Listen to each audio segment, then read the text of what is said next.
very much. It is estimated that more than 30,000 people in the UK were infected with HIV and hepatitis C after being given contaminated blood products during the 70s and 80s.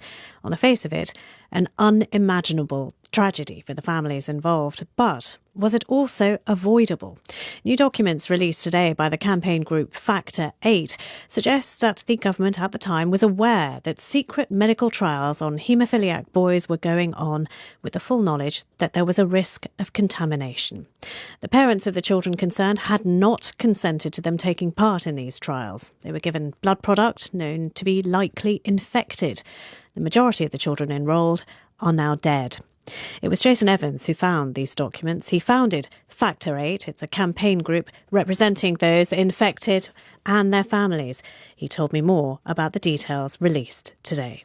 The first is a document that actually comes from someone within the Department of Health. It's a Department of Health doctor. So this is someone that works for the government. And in this document, he actually says, it is hoped that the trial being, it's headed Trial of Factor 8 Concentrates. These are these known to be dangerous blood products. He actually says here, it is hoped that the trial could commence at the start of the school term in April. So this is coming from within government, that instruction, and that's going to the Medical Research Council, who are helping to coordinate this, which then brings us to the second document, which is from a Dr. Bungie. He works for the Medical Research Council. And in his document, he says that the DHSS, so again, the government, have been sent the protocol months ago and that they're coordinating the trial. So we have this from both angles, from within the government and the Medical Research Council, talking about how the trials of these products are going to be taken on children. And what's really important to understand is that this isn't a case of we're going to do these trials and we slowly become aware of risks. That is not what happens. We have a document on our website, factor8scandal.uk, the inquiry, the Infected Blood Inquiry has it on their website, from 1953, so 20 years before these letters are written. And it's a warning from the World Health Organization. And they say plasma products shouldn't be made from more than 10 donations because of the risks of hepatitis. 20 years later, these trials are undertaken with products made from tens of thousands of donations.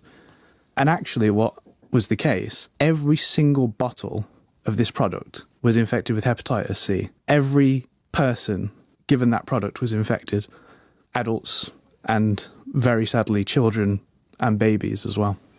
What does it mean to you, to the others who you are in touch with, if the government knew there was a risk and the trials went ahead anyway? I mean, I was 4 years old when my dad died in 1993 as a result of this. He died of AIDS. And I think at this stage, personally, I'm somewhat numb to it. I was born into the fallout of this scandal. I'm 34 now. This has been in my life for, 3 decades ago that my dad died from this.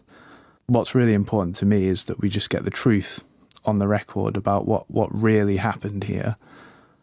All those decades that the government said to us this was some unforeseeable accident and there was no way it could have been prevented and we did everything properly was a complete lie. What would justice look like to you and the other families who have been bereaved and those who are still living but were infected? It's very difficult, isn't it? Because with true justice, the people that have died are brought back, but that's never going to happen.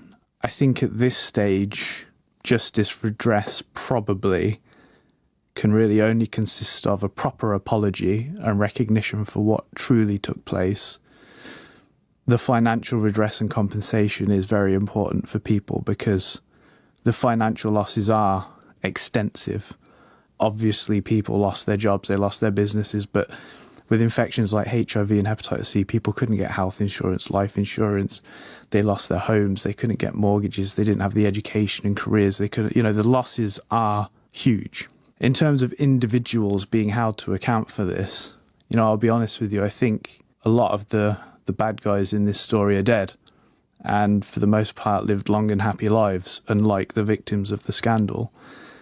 And so because of the passage of time, because of the decades of cover-up, I'm not sure that we will see individuals held to account how they should have been. You were such a little lad at the time you lost your dad, but your mother must have... Oh, I don't know if she talked to you about it. Did she tell you what it was like at the time? We have spoken about it, over the years. I tend to avoid asking my mum too much about it because even still to this day, it just upsets her so much to talk about it. And it was one of the reasons why I began elements of research on my own as a teenager, because I just couldn't get the full story out of my mum. It just upset her too much to talk about it. And in fact, the first conversation I ever had with my mum about this was because at primary school, when I was using the water fountain, 2 girls had said, the AIDS boy is using the water fountain. There was AIDS on the water fountain.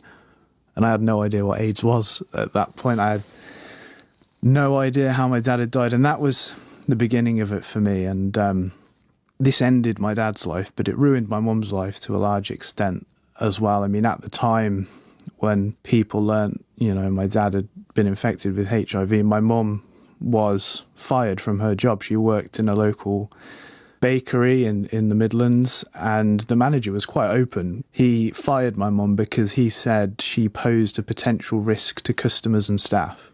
She wasn't infected, just because her husband was. So, the mentality towards HIV at that time was atrocious. I think things are better now, but not perfect. Let's be honest, kids love to joke about AIDS. AIDS is the butt of many jokes on television and in films in the way that other, let's say, more mainstream things like cancer are not. And that's why you often find that for many of the bereaved families in this scandal, they have lied about how their loved ones died. I know I at times would say my dad died of cancer rather than the truth, especially in secondary school, because you didn't want that attention. That was Jason Evans, founder of the Factor 8 campaign, speaking to me a little earlier. In a statement, a government spokesperson has said, "And our thoughts remain with all those impacted. We have consistently accepted the moral case for compensation, and that's why we've tabled an amendment to the Victims and Prisoners Bill, which enables the creation of a UK-wide infected blood compensation scheme and establishes a new arm's-length body to deliver it. We will continue to listen carefully to those infected and affected about how we address this dreadful scandal." You are listening to PM with me, Anita Arland. That's day 4 of Donald Trump's criminal trial.